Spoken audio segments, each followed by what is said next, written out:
everybody, and welcome back to Sidelines and Coaches Roundtable. Today, the topic of discussion is culture and building culture and identifying culture and rebuilding the culture. And joining me on today's panel is the head men's basketball coach, Mr. John Szentesy, the head Mansfield sprint football coach, Mr. John Evans, and the assistant women's basketball coach, Ashley Williams. Thank you all so much for stopping by.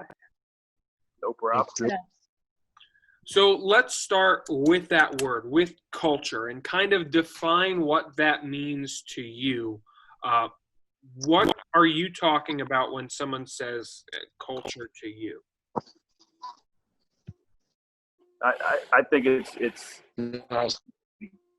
atmosphere of your program in every facet, off the court, on the court, both good and bad, academics, respect versus disrespect, winning and losing. I mean, there's so many factors that go into it. It's not just one thing that contributes to the overall culture of the program. So it's a multifaceted, thing that has changed over the years, and we're looking to try to stabilize some things and move and things are, but it's not an overnight process. So I look at culture as just the overall, some of it is what the public perceives you to be. Also, the perception of your program is also contributes to the overall culture, even though the culture is mostly in between the doors of the gym or the locker room. Yeah, I believe it's the message that you're trying to get across to your players, and what Coach Szentesy was saying, right? Like the perception, that how people see you. And so what you're trying to kind of teach the players and just their overall character, I think that a lot, that helps building a culture and just what culture is. Everybody's attitude, and like I said, again, their character and just how they are as a person. Yeah, and coming at it from a person that's been here a little while, my first couple of years here as an assistant, I didn't want to come out of my office just by the way other coaches would look at us and other student athletes would look at our players, and something was wrong, drastically wrong, and we really had to rebuild it. And 3 years ago, we started the rebuild plan. I'm calling it I'm in year 3 of my 5-year plan, but I do think that it was a lot of culture shock for some of them. We kicked 12 people off last year. We kicked 9 off the year before. And that's just because they couldn't buy into the culture that was set here. And by every year, we're determining new rules and guidelines and new cultures that we want to establish and work with. So how do you go about identifying that culture and identifying what your culture, in order for you to be successful, is going to be? Well, my first introduction with one of our previous athletic directors was she told me that I had a thug culture. And I didn't know what that meant. I knew we had a lot of problems. This was 5-6 years ago. So we sat down as a staff, and that's even within your staff. I've had to, that we've had. I do something every year. I do acronyms, and I have a team acronym. It's talk and discuss, execute, accept, and motivate.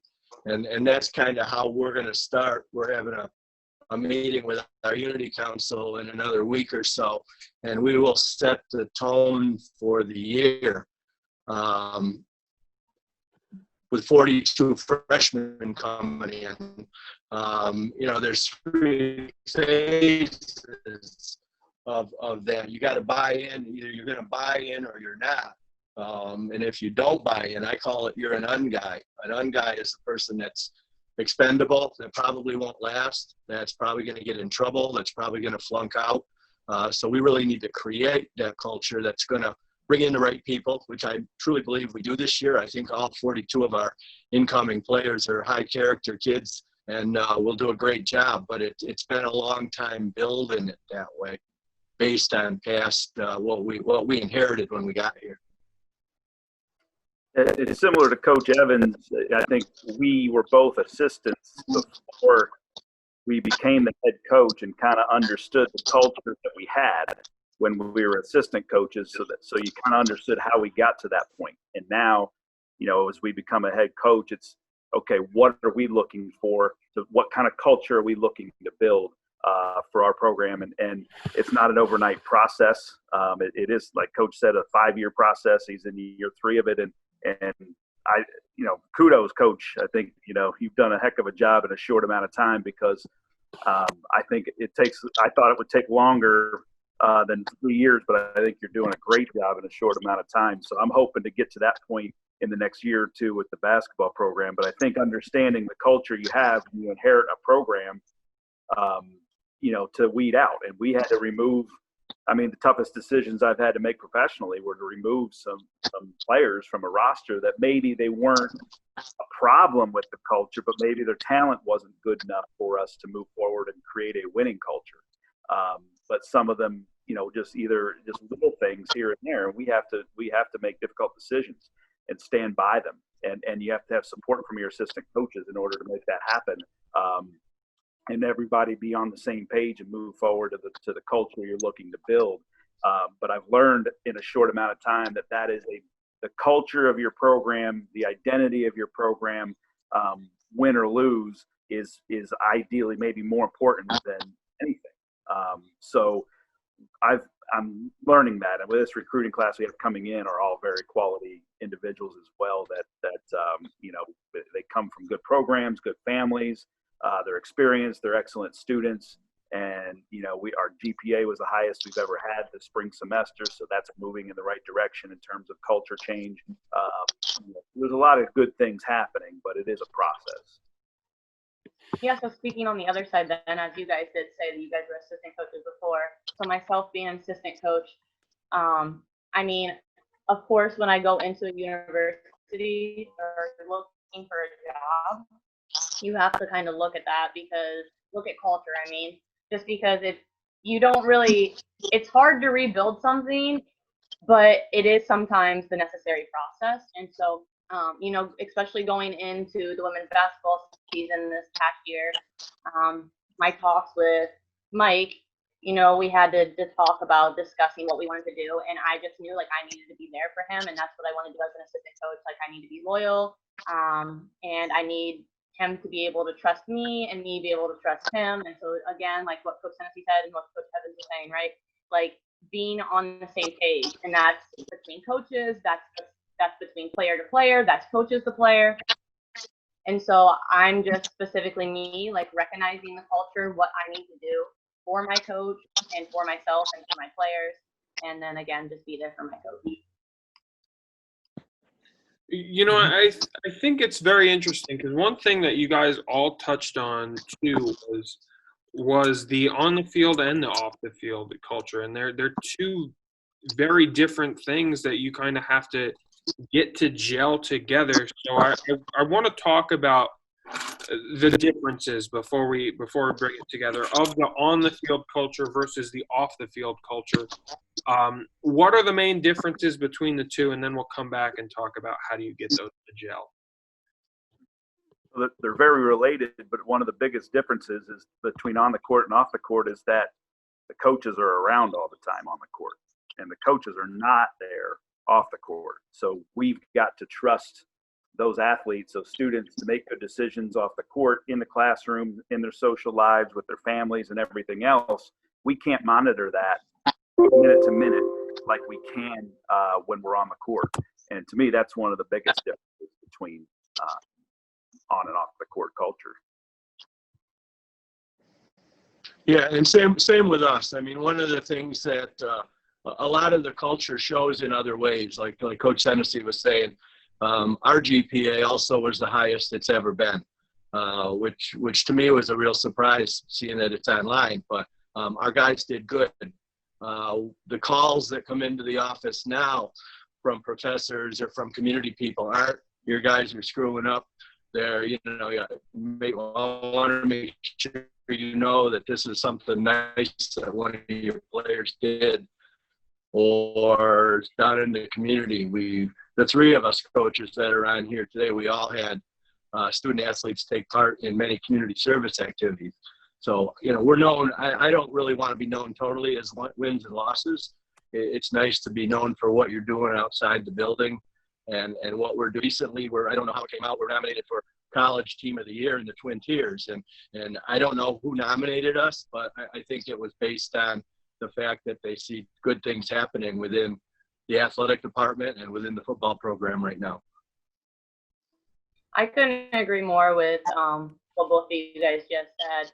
I feel like we're hoping as coaches to mold our athletes and for their surrounding role models to mold them into, having that good character, having good academics, just anything that makes them kind of whole, I guess. And so, like I said, I cannot agree more with what they said. So then let's talk about the fact that you want the off field or the off the field of play, off the court culture to be that of respectful and good character guys and ladies, and then on the court you want that to translate into winning and win. So how do you get the one to translate into the other? What is the key to making that possible? I think that one of the keys is the communication and the relationship you have with your players. Just because, right, if they want to play for you and they want to buy into what you're doing, not on the court, not just on the court, but off the court as well, I feel like that all kind of ties in together and they're listening to you and they want to do the things that you're asking them to do. And so when everyone's on the same page, it's what I think will turn into winning. Everyone's playing, everyone's meshing together, and I think that that's a really good key. Yeah, communication is definitely key. I agree, Ashley. I think it's players have each other's backs off the court in terms of if there's somebody that's needs help or is in trouble or something, and a teammate is there for them all the time. That's going to translate on the court where, if a teammate makes a mistake, has a bad turnover in a timely situation, he's got another teammate there picking them up saying, hey, next play, let's go, and have each other's backs that way. And typically, I think that will kind of translate into some more wins just based on the culture. Mm-hmm. And right along with that, you got to have strong leadership on your team. It starts with us. As head coaches and assistant coaches, it really starts with us, and it's got to translate down. I really feel this year I've got a very strong group of leaders, 4 leaders leading the team, and we're in contact almost daily, talking about things, and we are going to have our culture call, I believe, next week. But I truly believe it starts with us and our assistants. And like I said earlier, that I'm not, there's an assistant that I'm not bringing back because there was a lot of negative stuff going on behind the scenes. And you just can't have that, trying to get popularity contest with the players and work the players against the staff. You just can't do that. Our jobs are hard enough to get on the same page with our team and with each other than somebody working against you. So it's a full-time job.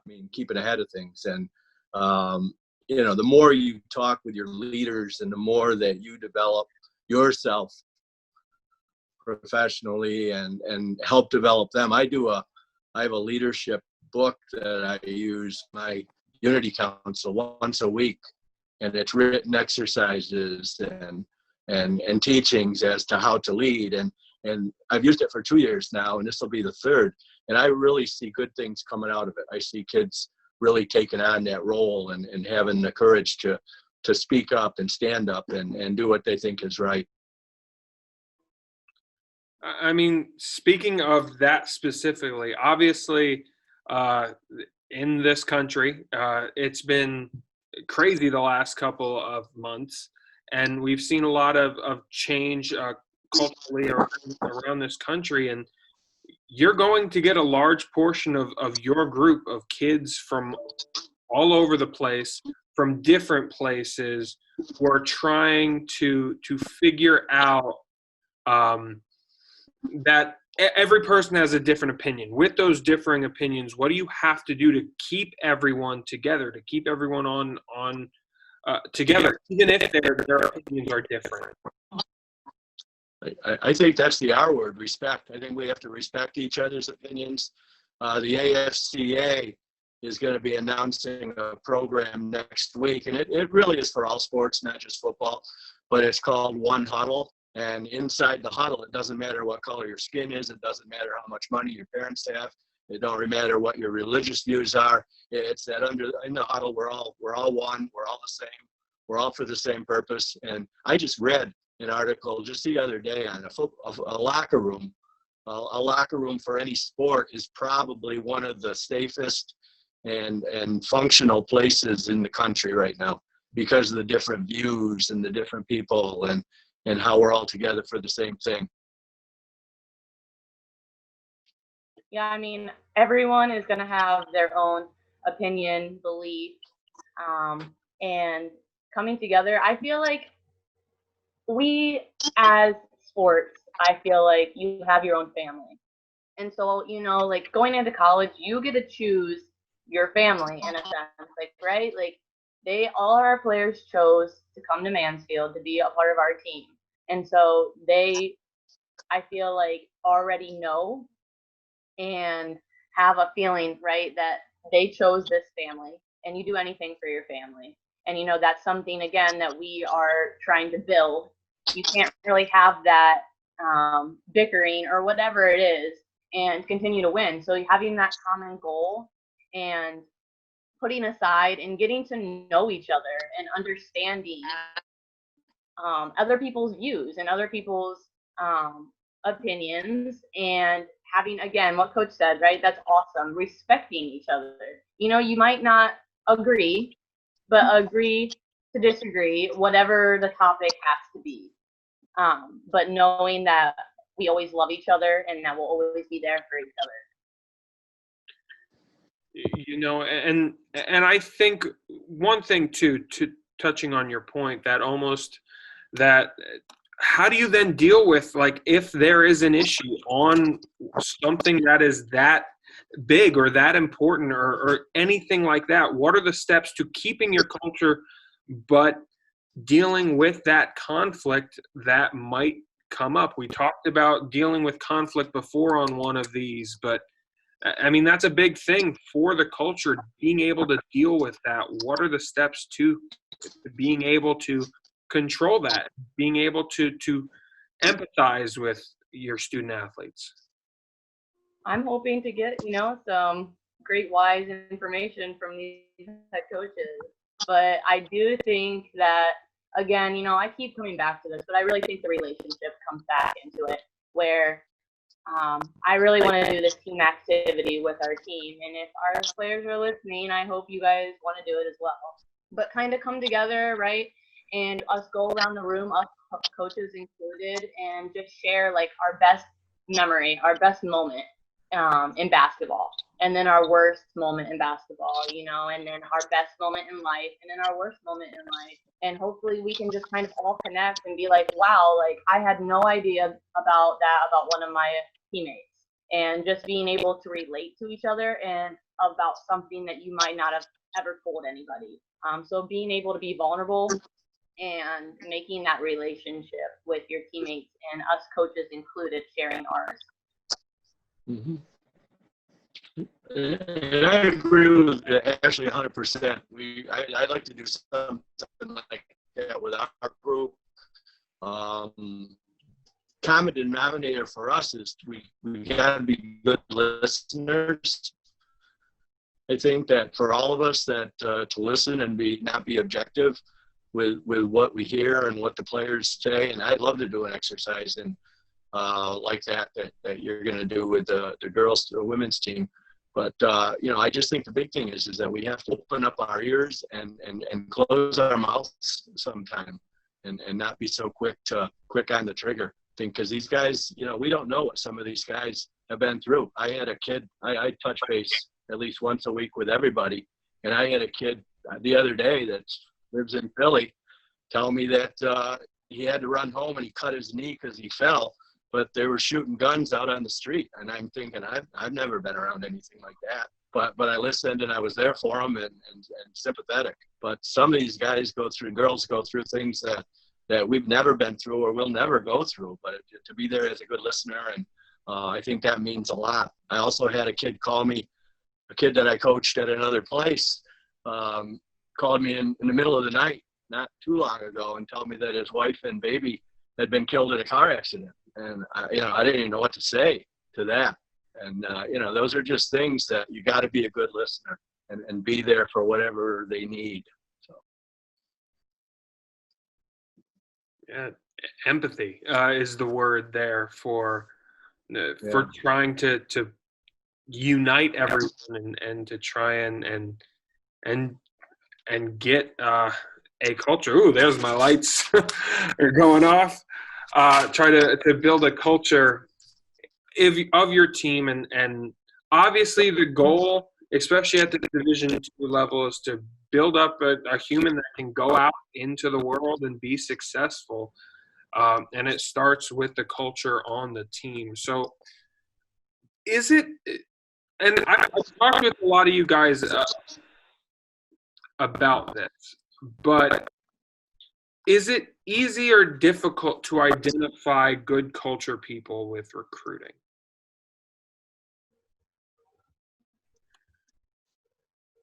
I don't want to be quick to the trigger, but I'll just kind of explain, I guess. It takes experience. I think it's.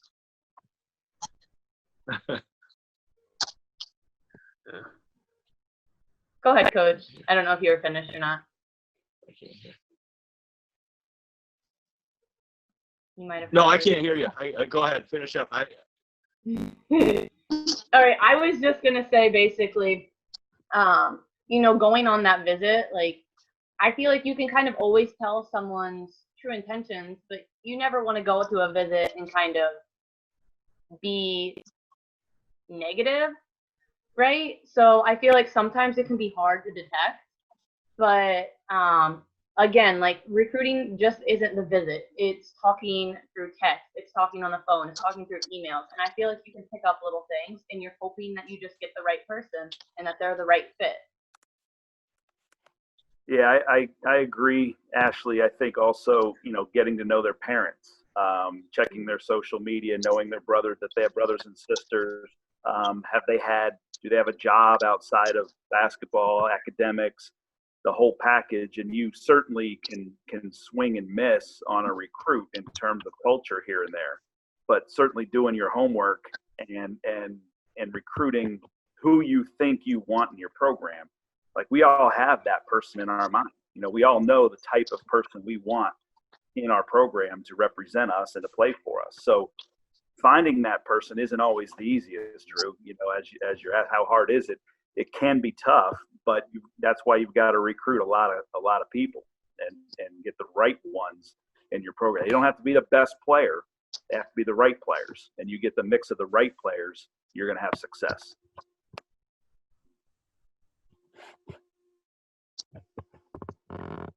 Yeah, and I obviously I don't want to compare basketball to football here real quick, but just the amount of student athletes on your team are varied. So if you get that one bad culture kid or that one problem kid that will happen from time to time, do you find it's more damaging to a smaller team, or because there are more ears and more eyes to watch, Coach Evans, do you find that that's a very difficult thing with a larger team?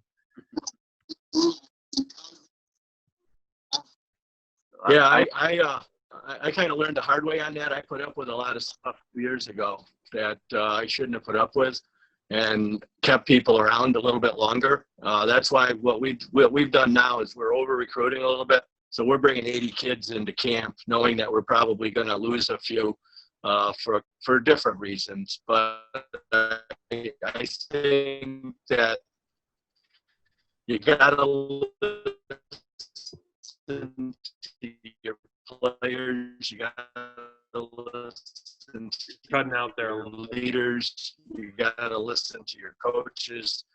You gotta observe when you recruit a kid.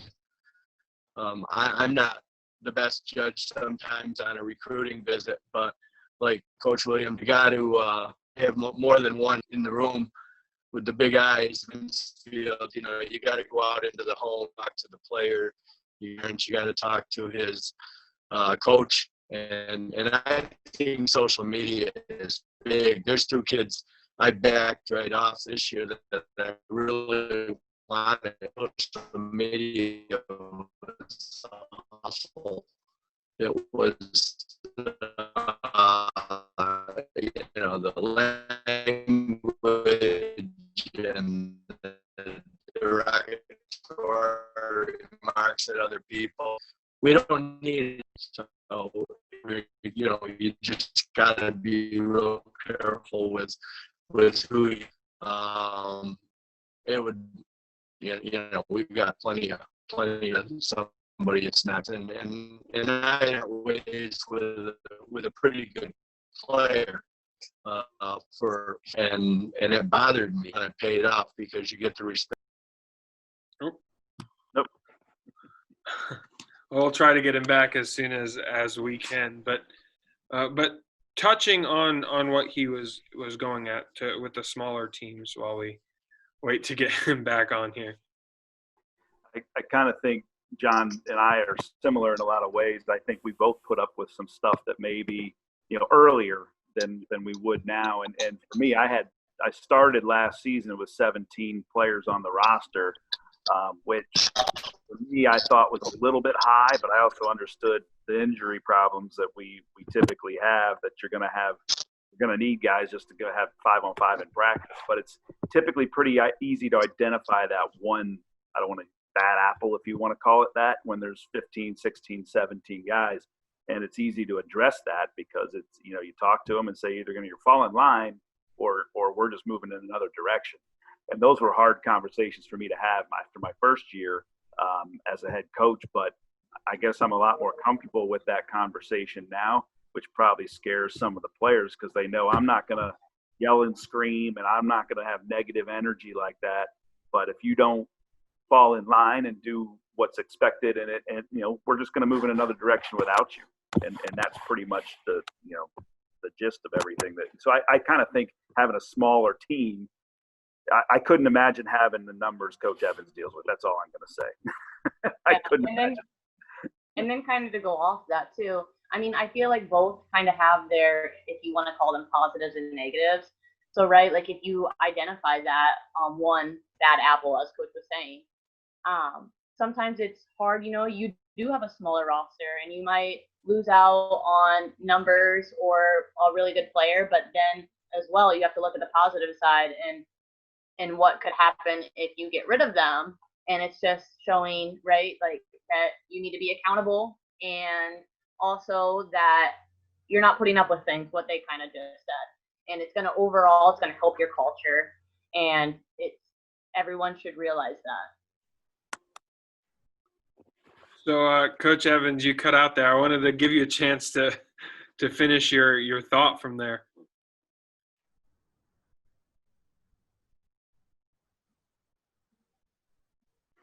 You're muted now. Yeah, I think you're muted there.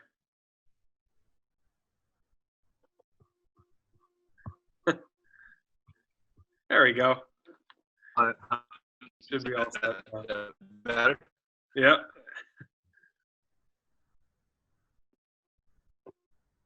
You got me now? Yep. Yes, indeed. Okay. You know, sometimes I think we didn't have to get an apple off the tree down. And that started in some guys in summer gateway program that just I knew weren't going to make it. They were breaking rules from day one, and I sat down with them. I had professors call me to come over and sit in class so they behave, and I don't, you know, we don't have to do that. You know, we don't need to do that. And when they reported for camp, we just told them that we don't have a spot for you. based on your summer behavior and the 3 or 4 talks we had to have. And I hope we don't have to go through that again. But with a bigger team, sometimes it's easier to, like I said. Mm-hmm. Yeah.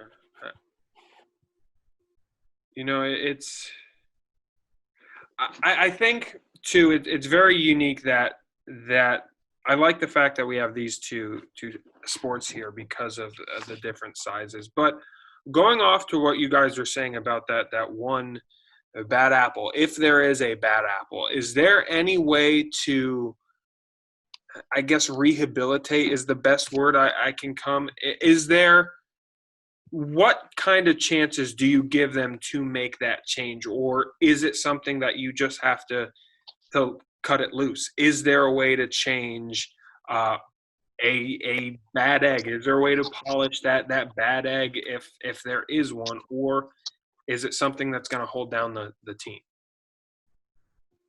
Well, it's both yes and no. You can certainly, like you said, rehabilitate a player that's. I think in this day it's different. I think today. what's 5 years ago, you end up having so many more influences in terms of your outside influences with social media and everything else that impacts everybody's ways of thinking and believing, and I think you got a guy that may just be having a bad week or a bad 2 weeks, and it's easy to call him in and say, hey, look, your attitude right now is impacting your teammates. It's impacting your performance on the floor. It's impacting the culture of the program. So we can change that. I've had those conversations where it's worked, and a player has completely almost pulled a 180 and become a total buy guy. And then I've had the conversations where it works for about 3 days, and they revert back to having that attitude again. And so, you give them I don't know. I don't have a number, say give them 3 chances, but you just kind of get a sense of, okay, this guy's genuine. He is going to change, or this guy, all right, he goes right back to what he did before. We got to move in another direction without him. So it can work both ways.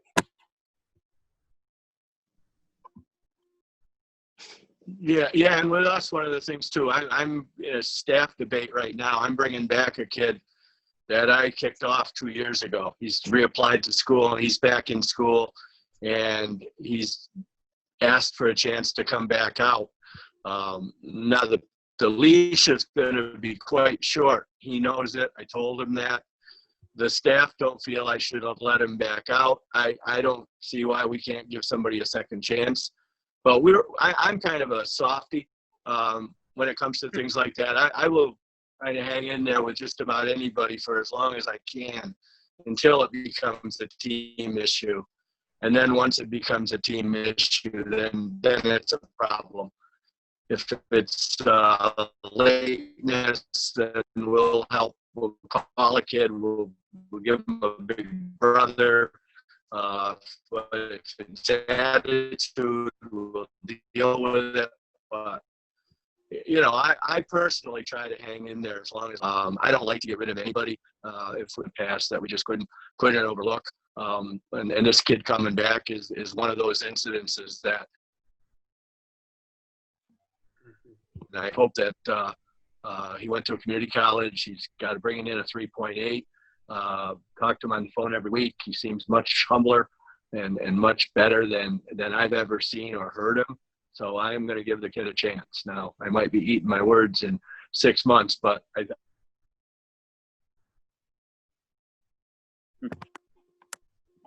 Yeah, I haven't had too much experience with this, obviously.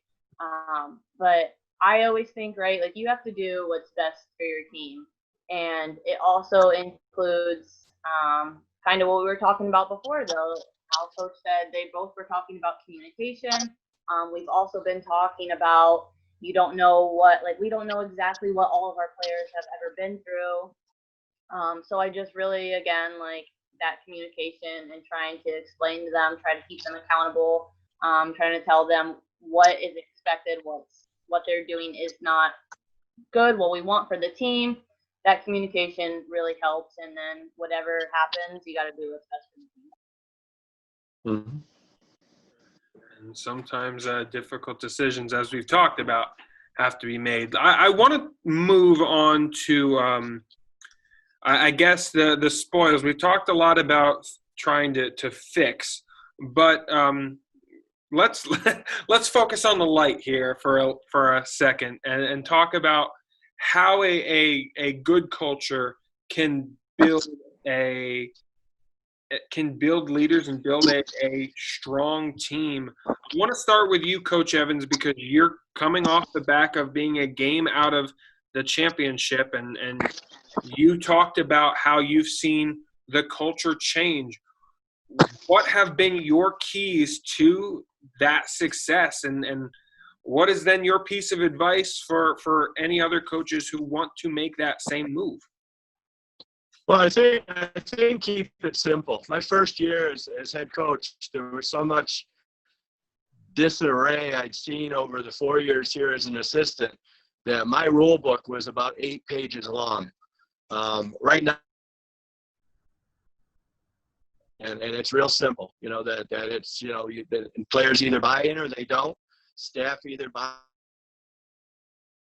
But it's really, really easy. I don't think you need an awful lot of rules. Respect, be on time, be a good team player, be a good teammate. That's the things that we look for. And I think with us right now, winning helps, obviously. Like you said, we're 1 game shy of playing in the championship, and that helps. I mean, that's going to bring back a nice culture from what we've got coming back. We're bringing back 42 student athletes, and we're adding 44 or 45 coming in, transfers and freshmen, and I'm hoping that it just rubs off. And once it rubs off, it's just the way it is. We've all been in programs that we've had to really do a lot of work just to get the program where we wanted it. We're where I want now, and I think we just got to keep it simple and maintain what we've built and keep it going, and the rest should fall into place.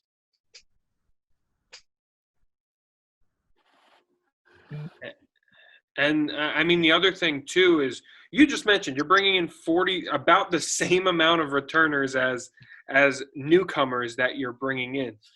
All 3 of you guys have generally young teams.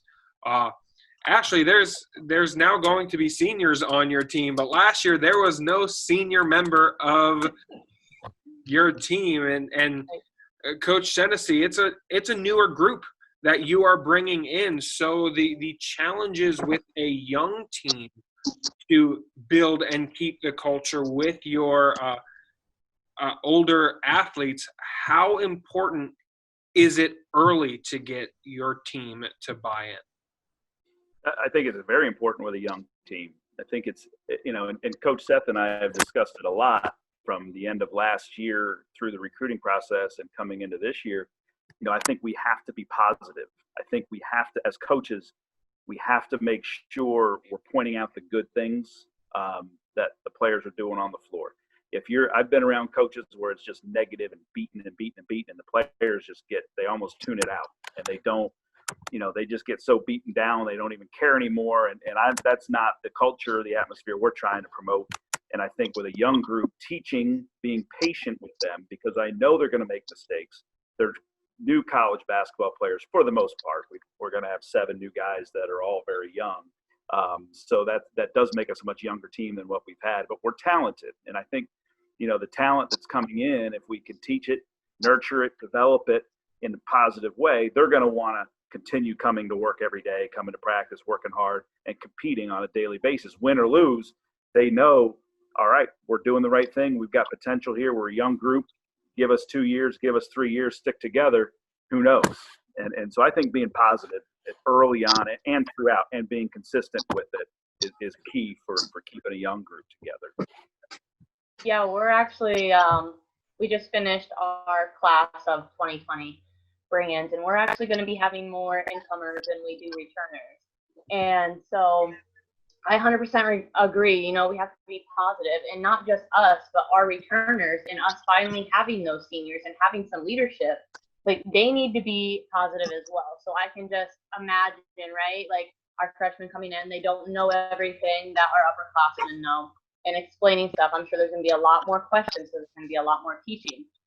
And so we need those freshmen to be able and be comfortable to ask those questions, so we're all on the same page. And we need those seniors and our returners just in general to kind of be helpful and be responsive and have good attitudes with us, so our incomers do feel comfortable. I think another big thing that we have to do coming in is we have to tell everybody, well, not tell, but have a discussion with everybody about their roles for the team. And I think that will help just build our culture even more. And learning at a young age what their role is, what their role can become, will kind of teach and take out throughout the 4 years of them being here. With our upperclassmen as well, with our returners coming in, them knowing their role and, again, helping and maybe, it being hard that a freshman comes in, they do get some playing time as well. But again, just everyone working together and knowing their roles and being positive, and us being excited about what we're doing.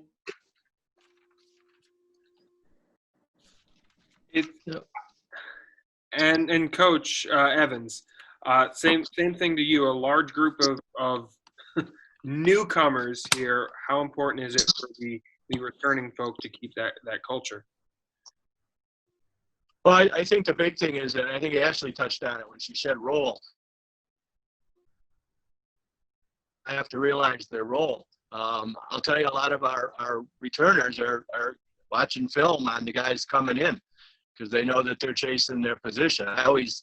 They always ask me, how's the recruiting class? And I said, it's the best ever. And they said, who do you go after? And I said, players better than we have now. And we got some good ones coming in. I'm bringing in the runner-up National Player of the Year, and he was New York State Player of the Year. We're bringing in an Ohio kid that was runner-up player of the Mr. Football runner-up. So we're bringing in some talent. But with the returners versus the new kids, I think it's all about your role.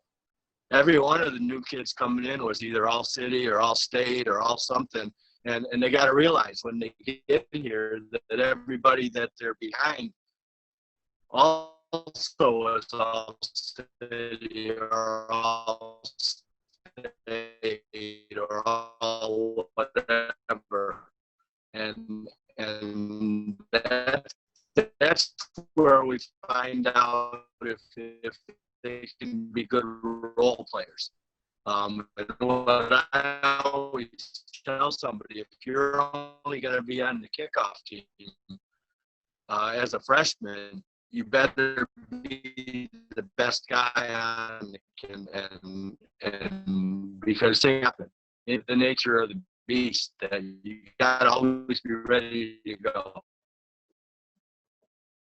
Yeah, absolutely. Yeah. One last thing here before we get to our parting shots that I want to ask about culture and about building culture. Those cornerstone pieces to help culture a lot of times come from alumni as well. So to try and find athletes who have gone on into the world to come back and help preach what your culture is, how important are those alumni to help the current students? Huge. Go ahead, Coach. Go ahead. It's funny. I think I was saying the same word. Huge. As important as your current roster players or more. I mean, I'll just use Malik Carter, who graduated a couple of years ago when I was an assistant coach. Really he believed in me and believes in the culture we're building and the direction that we're going. And Jazz Farrell would never have come to Mansfield if it wasn't for Malik Carter introducing me to him. And Malik met Jazz on a court in Florida and said, Coach, there's this kid down here. He hasn't signed anywhere. I think he's pretty good. I got some film on him. I got to know him. I got to know his parents, his sister, and thought, okay, this kid, he's got potential. And he started a bunch of games for us as a freshman. Now, Jazz wouldn't be at Mansfield if Malik Carter never came to Mansfield. And that's just one example of many, but I've been able to recruit a lot of players that have attended and even not. I mean, Owen Chambers, who was from Coudersport, Chris Fink, who played for us in the 90s, knew him well. And Owen ended up at Mercyhurst, but I got to know Owen well through the recruitment process and you know, made a great effort at recruiting him. He didn't come to Mansfield, but that's an alum that really helps us, you know, put us in touch with recruiting and understands me and our program and the direction we're trying to get. So alumni are huge, absolutely. One other thing about alumni. So me just speaking as a player when I was a player. Should I go? Continue. Okay. So me being a player when I had alumni come back. Go. Okay.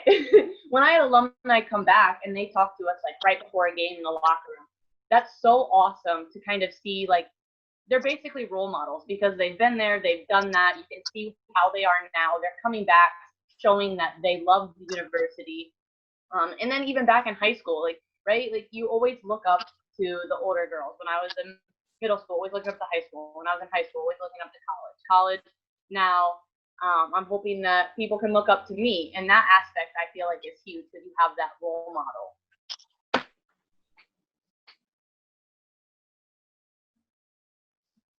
Yeah, and I think one thing too, when you're talking about alumni, you have to have that base to improve your program. I agree completely.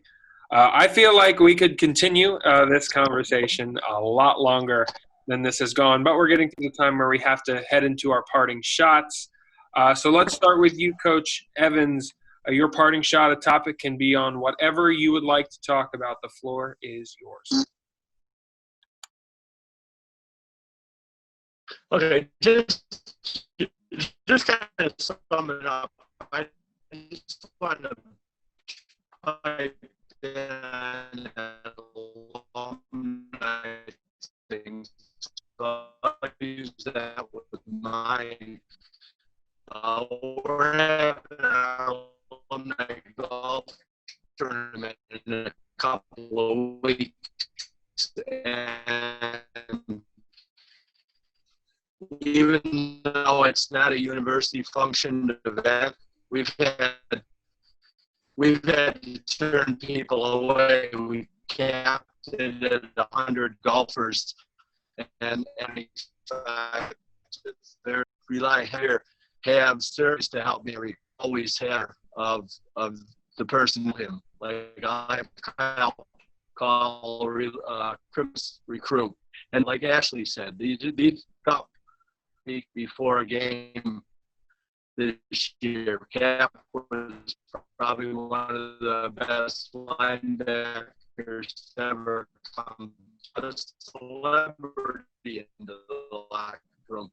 He got more than Harris did. Well, He just needs to join you. You guys need to get your mask on. they need to walk over, yeah. Well, let's move on, Ashley. Williams, we'll give you the floor here, your parting shot. I just want to say that I'm super excited to come back. They announced that we'll be coming back in the fall, so I can't wait to see everybody and kind of just get started with basketball. Also, you know what our topic was, right? We're talking about our culture, and so I'm just hoping whoever is watching this, especially our players, our girls, I hope you guys are ready to come back and you guys are ready to work together and to build our culture into getting some wins. And I can't wait to see you guys all. And Coach Szentesy, the floor will be yours. Agreed, Ashley. We're excited that school will start, hopefully, and be able to get through a fall sports season and have a winter sports season as well. Obviously, we're in unprecedented times, and it's very difficult mentally and emotionally on everyone. No matter, I mean, I miss you guys. I'm not just saying this. Like, I miss coming to work every single day. I'm going crazy. It's tough. So you've got to stay connected. But you know, we're looking forward to playing golf with Coach Evans in July in the Zagalia tournament and catching up with some alumni that I was friends with in college. And networking a little bit and just representing Mansfield. But I know our returning guys and our new players are overly anxious, I'm sure, as all of them are, to try to get back on the court and have some sort of normalcy. Whatever that normalcy is going to be different, I think, starting this year. But it's at least it's something that we can do together and have something in common on the basketball court. And our guys coming back are excited. They're a great group. Our new players, are excited. Coach Turner is chomping at the bit to get out there on a court with these guys as well. So, all's good in terms of our attitudes, and we're looking forward to success on and off the court this year. All right. Well, thank you all so very much for stopping by today, and I hope we had a great show for you guys. Thanks, Drew. Thank you, Drew. And to stay up to date on all things Mansfield athletics, head over to GoMounties.com. That's going to do it for us this week. We will see you next time. Thanks for watching.